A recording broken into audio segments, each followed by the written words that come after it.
અક્ષરાથી ઓછું ન કહેવાય, કારણ કે પોતાની પાસે નથી, પોતાની કેવલ જ્ઞાન કેવલ દર્શનની પ્રાપ્તિ નથી થઈ, છતાં પણ જેને જેને ઉપદેશ આપે છે અને જેને જેને દીક્ષા આપે છે એને કેવલ જ્ઞાન કેવલ દર્શનની પ્રાપ્તિ થઈ ગઈ. ત્યારે સહજ ભાવે પરમાત્મા પાસે જઈને પરમાત્માને જઈને પૂછે કે ભગવાન, હું જેને જેને દીક્ષા આપું છું એને કેવલ જ્ઞાન કેવલ દર્શનની પ્રાપ્તિ થઈ જાય છે અને હું કોરો ને કોરો રહી જાઉં છું, મને કેવલ જ્ઞાન કેવલ દર્શનની પ્રાપ્તિ નથી થતી.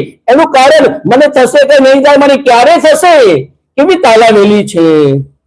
પોતે જેને દીક્ષા આપે જેને કેવલ જ્ઞાન થઈ જાય છે, પોતે કેવલી બની જાય છે એ જેને દીક્ષા આપે છે અને પોતે કેવલ જ્ઞાન વિનાના છે.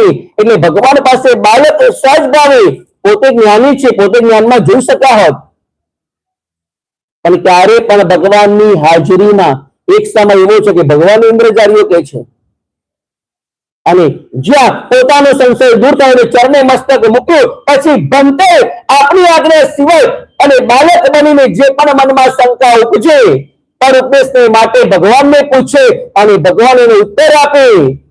ત્યારે પણ ભગવાનની હાજરીમાં એમને જ્ઞાનનો ઉપયોગ મૂક્યો નથી. ભગવાન